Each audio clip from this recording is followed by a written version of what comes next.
खुश आमदीद तमाम सरदारान को।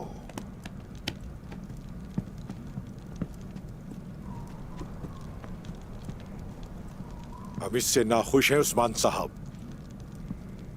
ये क्या तरीका है? आपने हमें आंखों पे पट्टी बांध के यहां पर क्यों बुलाया है? इंशाल्लाह आपके पास एक अच्छी वजह होगी उस्मान साहब।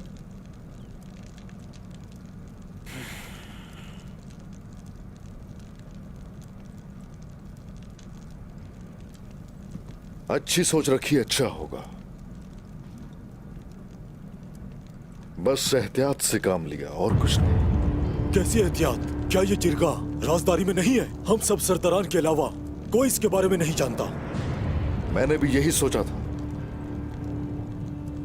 लेकिन हमारे ठिकाने के बारे में वजीर को मालूम हो गया, तो इससे मुझे मालूम हुआ कि हम सबके दरमियान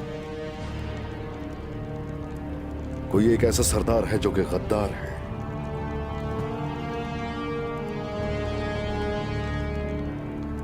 कौन हो सकता है?